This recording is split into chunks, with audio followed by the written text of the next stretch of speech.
제46장. 이스라엘이 모든 소유를 이끌고 떠나 브엘세바에 이르러 그의 아버지 이삭의 하나님께 희생 제사를 드리니, 그 밤에 하나님이 이상 중에 이스라엘에게 나타나 이르시되, 야곱아, 야곱아, 내가 여기 있나이다. 나는 하나님이라. 네 아버지의 하나님이니 애굽으로 내려가기를 두려워하지 말라. 내가 거기서 너로 큰 민족을 이루게 하리라. 내가 너와 함께 애굽으로 내려가겠고 반드시 너를 인도하여 다시 올라올 것이며 요셉이 그의 손으로 내 눈을 감기리라. 야곱이 브엘세바에서 떠날새 이스라엘의 아들들이 바로가 그를 태우려고 보낸 수레에 자기들의 아버지 야곱과 자기들의 처자들을 태우고 그들의 가축과 가나안 땅에서 얻은 재물을 이끌었으며 야곱과 그의 자손들이 다 함께 애굽으로 갔더라. 이와 같이 야곱이 그 아들들과 손자들과 딸들과 손녀들 곧 그의 모든 자손을 데리고 애굽으로 갔더라. 애굽으로 내려간 이스라엘 가족의 이름은 이러하니라. 야곱과 그의 아들들 곧 야곱의 맏아들 르우벤과 르우벤의 아들 하녹과 발루와 헤스론과 갈미요. 시므온의 아들은 여무엘과 야민과 오핫과 야긴과 스할과 가나안 여인의 아들 사울이요. 레위의 아들은 게르손과 그핫과 므라리요. 유다의 아들 곧 엘과 오난과 셀라와 베레스와 세라니. 엘과 오난은 가나안 땅에서 죽었고 베레스의 아들은 헤스론과 하물이요. 이사갈의 아들은 돌라와 부아와 욥과 시므론이요. 스불론의 아들은 세렛과 엘론과 얄르엘이니 이들은 레아가 밧단 아람에서 야곱에게 난 자손들이라. 그 딸 디나를 합하여 남자와 여자가 33명이며 가세의 아들은 시비온과 학기와 순이와 에스본과 에리와 아로디와 아렐리요. 아셀의 아들은 임나와 이스와와 이스위와 브리아와 그들의 누이 세라며 또 브리아의 아들은 헤벨과 말기엘이니 이들은 라반이 그의 딸 레아에게 준 실바가 야곱에게 낳은 자손들이니 모두 16명이라. 야곱의 아내 라헬의 아들 곧 요셉과 베냐민이요. 애굽 땅에서 온의 제사장 보디베라의 딸 아스낫이 요셉에게 낳은 므낫세와 에브라임이요. 베냐민의 아들 곧 벨라와 베겔과 아스벨과 게라와 나만과 에히와 로스와 뭇빔과 훗빔과 아르시니 이들은 라헬이 야곱에게 낳은 자손들이니 모두 14명이요. 단의 아들 후심이요. 납달리의 아들 곧 야스엘과 구니와 예셀과 실렘이라. 이들은 라반이 그의 딸 라헬에게 준 빌하가 야곱에게 낳은 자손들이니 모두 7명이라. 야곱과 함께 애굽에 들어간 자는 야곱의 며느리들 외에 66명이니 이는 다 야곱의 몸에서 태어난 자이며 애굽에서 요셉이 낳은 아들은 2명이니 야곱의 집 사람으로 애굽에 이른 자가 모두 70명이었더라. 야곱이 유다를 요셉에게 미리 보내어 자기를 고센으로 인도하게 하고 다 고센 땅에 이르니 요셉이 그의 수레를 갖추고 고센으로 올라가서 그의 아버지 이스라엘을 맞으며 그에게 보이고 그의 목을 어긋맞춰 안고 얼마 동안 울매 이스라엘이 요셉에게 이르되, 내가 지금까지 살아있고 내가 내 얼굴을 보았으니 지금 죽어도 좋거든. 요셉이 그의 형들과 아버지의 가족에게 이르되, 내가 올라가서 바로에게 아뢰어 이르기를 가나안 땅에 있던 내 형들과 내 아버지의 가족이 내게로 왔는데 그들은 목자들이라.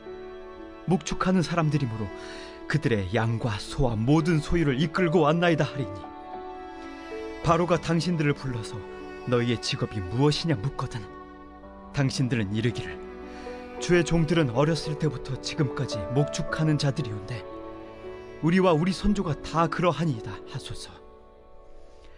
애굽 사람은 다 목축을 가증히 여기나니 당신들이 고센 땅에 살게 되리이다.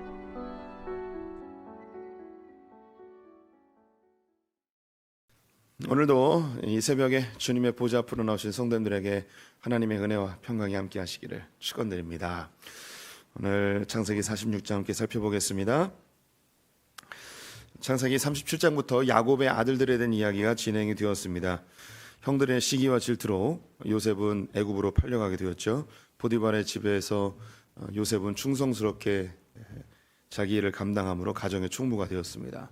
그 후 억울하게 감옥에 갇히게 되었지만 그곳에서도 동일하게 행하여 감옥을 관리하는 총무의 역할을 감당하죠. 이후에는 술 맡은 관원장의 꿈을 해석해 주므로 바로의 꿈까지 해석하여 애굽의 총리의 자리에 오르게 됩니다.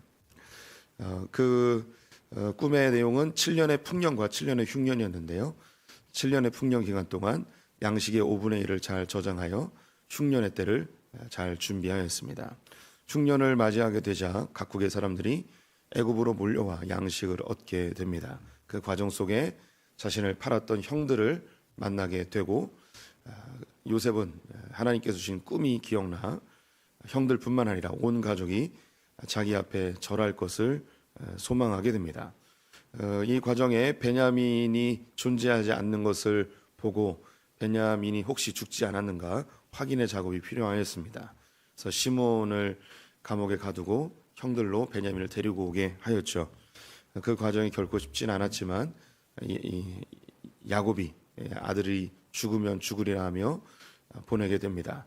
그리고 베냐민을 만나게 되고 힌트를 계속 주죠. 요셉임을 알아차리길 바라였지만 그들의 눈은 어두워져 있고 요셉을 알아차리지 못하게 됩니다. 결국 은자한 시험으로 형들이 정말 동생을 아끼는지 살피고자 하였습니다. 유다가 대신하여 베냐민의 노예되는 것을 자신이 대신 노예가 되겠다고 이야기하는 모습에 감격하여 눈물을 흘리며 자기의 정체를 드러내게 되죠.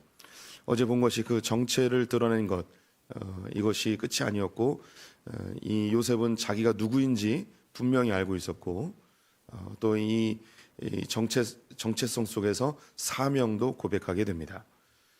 요셉은 애굽의 국무총리가 자기의 정체성이라고 생각을 했다면 형들을 돌아볼 필요가 없습니다. 자기가 애굽 사람이고 애굽의 실제적인 제1의 권세자라고 생각하였다면 그는 자기 백성을 구원하거나 각국 백성들을 돌보는 일에 전혀 관심을 갖지 않았을 것입니다. 요셉의 정체성은 야곱의 아들 요셉이었고 하나님의 백성 요셉이었습니다. 그게 그의 중요한 정체성입니다. 가나안 땅에 있을 때부터의 자신의 정체성. 그래서 그가 애굽의 총리가 되어서도 자기의 정체성을 잃지 않았고 그럼 하나님 나를 이 자리에 왜 세우셨는가? 나의 정체성은 요셉이고 내가 하는 일이 국무총리이지 이 국무총리가 내 정체성은 아닌 거죠. 그래서 나를 왜 이곳에 보냈는가? 내 백성들을 구원하기 위하여 하나님이 나를 이곳에 먼저 보내셨구나. 그래서 자기의 사명을 알고 그 일을 하나하나 해 나가게 됩니다. 이것이 우리 크리스찬들이 가져야 될 올바른 신앙의 삶입니다. 내가 누구인지 분명히 알아야 됩니다. 우리는 이 땅에 살고 있지만 이 땅에 속한 사람들이 아닙니다. 우리는 왕 같은 제사장이고 거룩한 나라이고 하나님의 소유된 백성입니다. 우리의 정체성을 바르게 깨달을 때 우리의 사명을 알게 됩니다. 우리가 이 땅에 살고 있는 그냥 인간 김창현이라면 우리는 자연스럽게 이 땅에서 잘 먹고 잘 사는 게 우리의 목표가 되어버립니다. 하지만 우리가 하나님의 백성이라는 것의 정체성을 새롭게 깨닫게 되면 하나님의 나라와 영광을 위해 살게 되고 먹든지 마시든지 무엇을 하든지 우리는 주님의 영광을 위해 사는 새로운 사명을 얻게 되는 것이죠. 그래서 어제 본 것이 반면에 형들은 이제 애굽으로 내려오게 됩니다. 요셉의 가족인 거죠. 제1의 권력자의 가족들입니다. 그 신분 자체가 달라지는데 그들은 여전히 가나안 땅에서 그들이 갖고 있었던 도구들, 기구들, 재물들에 집착하는 모습을 보입니다. 그래서 그것을 아까워하지 말라고 여기에 더 좋은 것들이 있다고 여기서 누리라고 이야기를 하는 거죠. 우리가 하나님 나라 백성의 정체성을 갖게 되면 이 땅의 것은 들의 풀처럼 꽃처럼 사라질 것들을 알기에 이 땅의 것에 지나치게 집착하지 않고 이것을 우리의 삶을 풍요롭게 하고 우리를 편리하게 하는 도구라는 것을 인지하고 여기에 우리는 소망을 두지 않고 저 천국 하나님 나라 백성이 누릴 더 풍성한 것들을, 더 좋은 것들을 갈망하며 또 소망하며 살아가게 됩니다. 이것이 크리스찬의 삶입니다. 나의 정체성을 알고 내가 무엇을 해야 될지 알고 내가 어디에 소망을 두고 살아야 되는지, 이것이 크리스찬의 정체성이죠. 그래서 어제 보았던 45장을 요셉 이야기의 하이라이트이며 창세기의 하이라이트라고 제가 말씀을 드린 거죠. 우리 크리스찬들이 반드시 갖추어야 될 삶의 자세입니다. 이제 야곱이 요셉이 살아있다는 이야기를 듣고 감격해하며 이게 정말 사실인가 아주 가슴 뛰면서 가나안 땅을 벗어나 애굽으로 내려오게 됩니다. 1절을 보시게 되면 이스라엘이 모든 소유를 이끌고 떠나 브엘세바에 이르러 그의 아버지 이삭의 하나님께 희생 제사를 드리니, 이스라엘이라고 불려지는 야곱이 그의 모든 가족과 함께 애굽으로 내려가기 위하여서 길을 떠났습니다. 그러다가 브엘세바에 이르게 되었습니다. 브엘세바는 가나안 땅의 경계지입니다. 브엘세바를 벗어나면 이제 가나안 땅 밖으로 나가는 거예요. 여기에서 하나님께 예배를 드립니다. 왜 예배를 드리는가? 그 뒤에 하나님이 야곱에게 나타나 이야기하신 내용이 3절에 보시면 하나님이 이르시되 나는 하나님이라 내 아버지의 하나님이니 애굽으로 내려가기를 두려워하지 마라. 내가 거기서 너로 큰 민족을 이루게 하리라. 내가 너와 함께 애굽으로 내려가겠고 반드시 너를 인도하여 다시 올라올 것이며. 야곱에게 하나님께서 하신 이야기, 두려워하지 마라. 그리고 내가 너를 큰 민족을 이루게 할 것이고 내가 너와 함께 애굽으로 내려갈 것이고 너희 후손들은 반드시 가나안 땅으로 다시 돌아오게 될 것이다. 너는 요셉의 품에서 생을 마감하게 될 것이다 라고 이야기하십니다. 그럼 이 희생 제사와 이 예배와 하나님이 하신 이야기에 깊은 연관성이 있겠죠. 왜 이 제사를 드리는가? 두려웠습니다. 가나안 땅을 벗어나는 것이 두려웠죠. 그리고 다시 올라올 수 있을까에 대한 두려움이 있었습니다. 이 장면 어디서 본 것 같습니다. 야곱이 에서를 피하여 하란으로 갈 때 베델에서 하나님 앞에 돌단을 쌓게 되죠. 그때는 희생제에서 드릴 곳이 없어서 돌단을 쌓고 하나님께 예배하게 됩니다. 그때 하나님께서 두려워하지 마라. 내가 너와 함께 갈 것이고 너는 무사히 다시 가나안 땅으로 올 것이다 라고 하였던 그 기도의 장면, 예배의 장면과 동일합니다. 왜 이러는가? 그때도 설명을 해드렸는데요. 창세기 15장에 보면 하나님이 아브라함에게 예언하신 것이 하나 있습니다. 너희 후손들이 이 가나안 땅을 벗어나게 되면 4대 만에 돌아올 것이고 400년 만에 돌아올 것이라고 예고하신 게 있으십니다. 그래서 아브라함과 그의 후손들은 가나안 땅을 벗어나는 것에 대한 큰 두려움을 가지고 있었습니다. 한번 떠나면 이제 못 돌아오는 거죠. 그래서 이삭을 결혼시킬 때에 늙은 종이 물어봅니다. 이방 땅에서 좋은 신부감을 찾았는데 만약에 그 신부감이 가나안 땅으로 오지 않는다고 한다면 이 도련님을 데리고 가도 되겠습니까? 그랬더니 아브라함이 절대 데리고 가지 마라 라고 이야기를 하시죠. 이것과 같습니다. 가나안 땅을 벗어나는 것 자체를 굉장히 두려워했고요. 그리고 실제로 유대인들은, 지금도 유대인들은 하나님이 가나안 땅에만 있다고 생각합니다. 그래서 가나안 땅 밖으로 벗어나면 하나님이 안 계신 것처럼 그렇게 생각을 하죠. 이스라엘 사람들이 가나안 땅, 즉 그 팔레스타인 지역에 대한 회귀 본능이 굉장히 강한 것이 단순히 고향이라는 개념보다도 하나님은 그 땅에 더 많이 계시다고 생각을 해요. 그래서 이방 땅에 있으면 하나님이 그곳에서 또 존재하지만 가나안 땅만큼은 아니라고 생각을 합니다. 이것이 그들이 갖고 있는 그런 본능적인 그런 신앙심입니다. 그래서 떠나는 걸 너무너무 두려워하죠. 그런데 하나님이 두려워하지 마라. 내가 너와 함께 할 것이다. 그리고 놀라운 이야기, 요셉이 그 손으로 네 눈을 감기리라.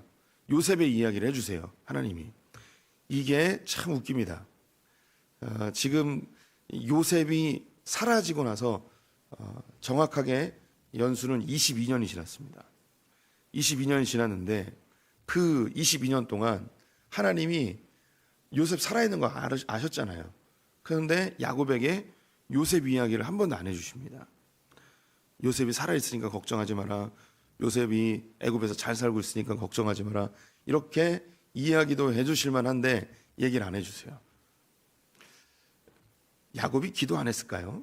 아들이 짐승에게 잡혀 죽었는데 뭐 기도를 하나님 요셉이 어디 있습니까? 요셉 살려주십시오. 뭐 이런 기도는 안 했겠지만 그 슬픔과 애통함에 휩싸여서 하나님 앞에 어떤 부르짖음이라도 했겠죠. 왜 이러십니까? 왜 내 아들을 죽이셨습니까? 뭐 다시 살려내십시오. 뭐 이런 이야기들. 또 자기 아내도 죽었어요. 이제 베냐민밖에 안 남았습니다. 베냐민에 대한 집착이 기도로 당연히 이어졌겠죠. 근데 하나님은 그 22년 동안 요셉에 대한 이야기를 한 번도 안 하세요.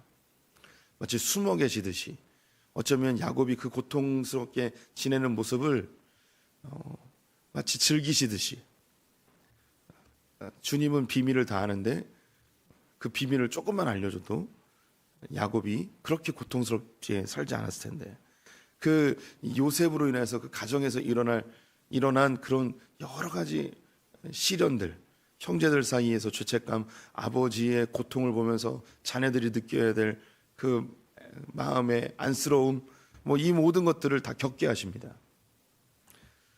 이런 걸 우리말로 얄궂다고 하죠. 하나님은 다 아시는데 힘드는 거 보면서도 안 도와주시는 아주 얄궂으신 하나님. 이 얄궂다의 내면에는 어떤 의미가 담겨 있는가? 목적이 있기 때문입니다.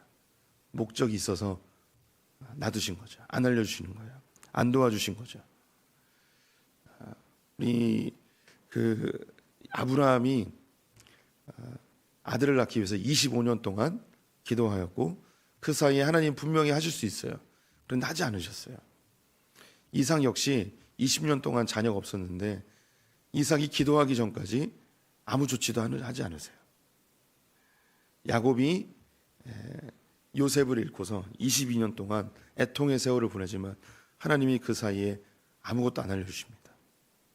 목적을 가고 있기 때문입니다. 우리 성도님들의 인생 가운데 어쩌면 죽을 때까지 이유를 모를 고난도 있습니다. 우리 성도님들이 살면서 도무지 해석되지 않는 삶의 아픔들이 있습니다. 하나님이 안 알려주세요. 끝까지 대답하지 않으세요. 하나님이 다른 건 응답해 주셔도 그건 응답해 주지 않는 때가 있어요. 언젠가 먼 훗날 주님이 응답해 주실 때도 있겠죠. 그 연수가 20년이 될 수도 있고 그 더 이상이 될 수도 있을 것입니다. 그런데 분명한 것은 있습니다. 하나님이 목적을 가지고 계시다는 거예요. 우리 성도님들이 아무리 기도하고 아무리 주님께 부르짖어도 하나님이 응답하지 않는 부분이 있습니다. 그때 낭망하지 마십시오. 하나님의 존재를 의심하지 마십시오. 하나님은 분명한 목적을 가지고 계시다는 것이죠. 야곱에게 요셉이 살아있다고 하나님이 알려주시면 야곱은 요셉 찾아서 이리저리 다 헤매고 다녔을 것입니다. 만약에 하나님이 야곱에게 요셉이 애굽에 살아있다라고 응답해 주셨다면 한 걸음에 달려갔겠죠. 그래서 찾아냈을 겁니다. 그리고 데려왔겠죠. 그러면 이 기근을 이겨낼 수 있는 방편이 사라져 버립니다. 하나님이 요셉을 위한 하나님의 계획이 다 물거품이 될 수 있는 거죠.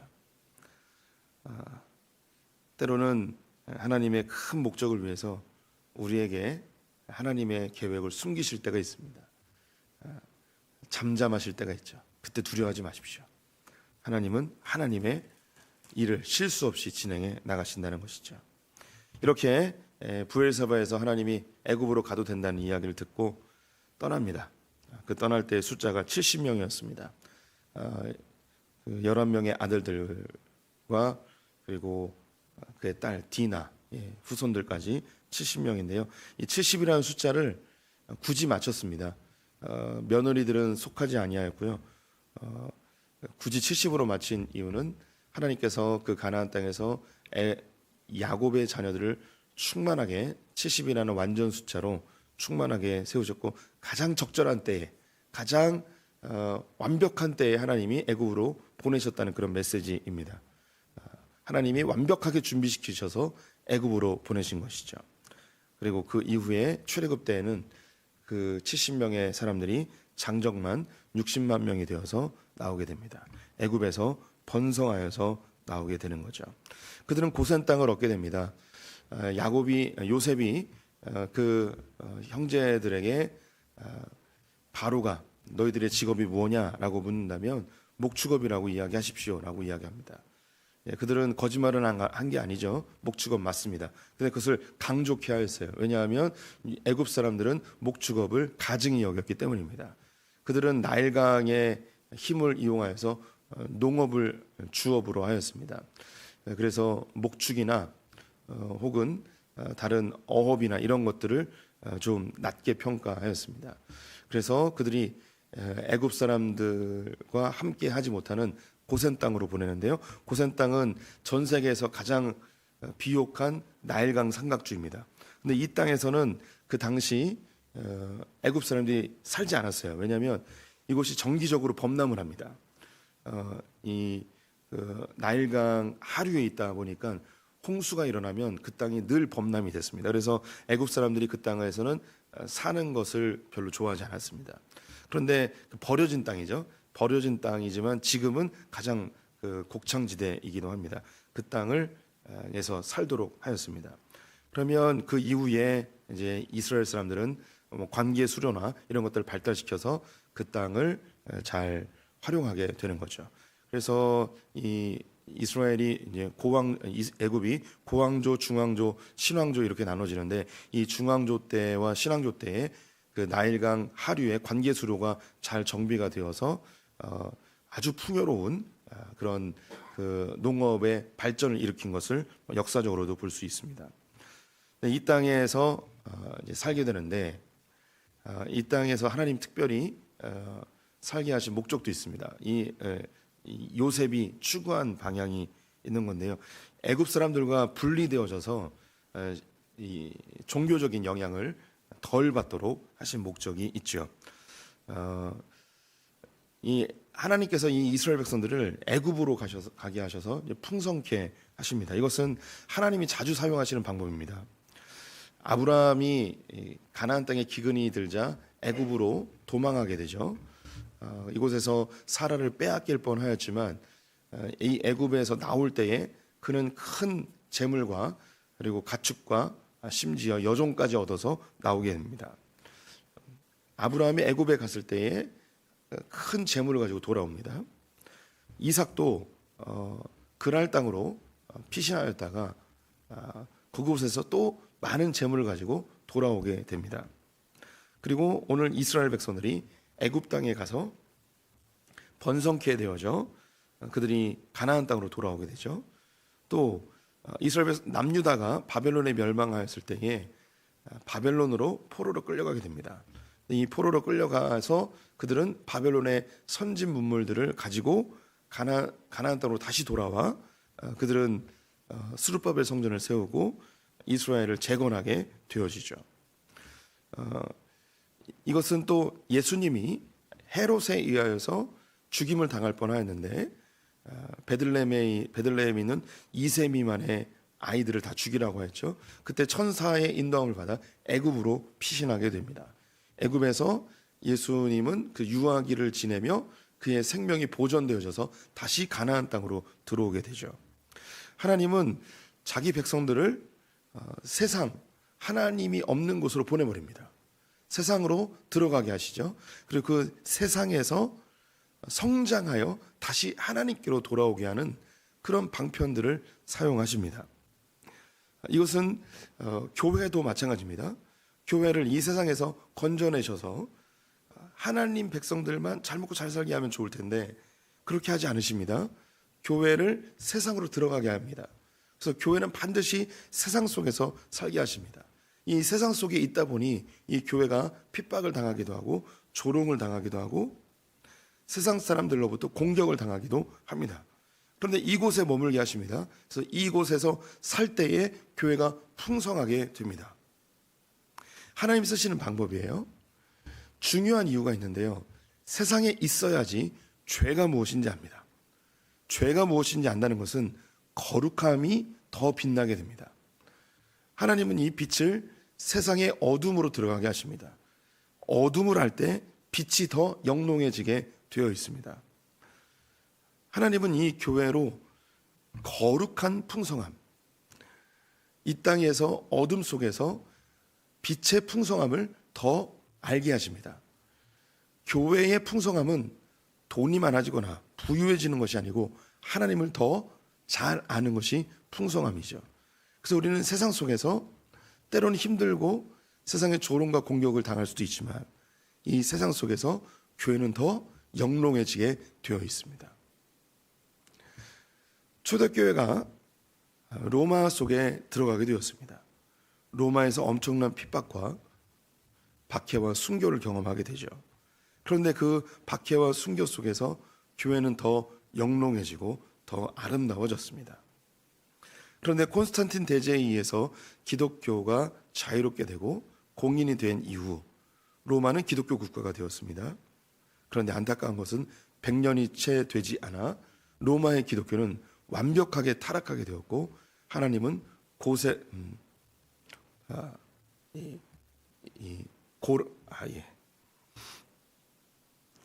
이름을 갑자기 생각이 안 나는데 이방 족속에 의해서 완전히 다 멸망시켜버리는, 로마가 멸망하게 되는 상황이 되어져 버리죠. 로마가 기독교 국가가 되면 더 기독교가 찬란해질 것처럼 느껴졌지만 오히려 순식간에 타락해버리는 일이 발생해버렸습니다. 이 세상 속에 있는 것, 이게 안 좋은 것 같지만 우리를 더 풍성하게 해줍니다. 하나님이 교회 안에도 양과 염소를 함께 두십니다.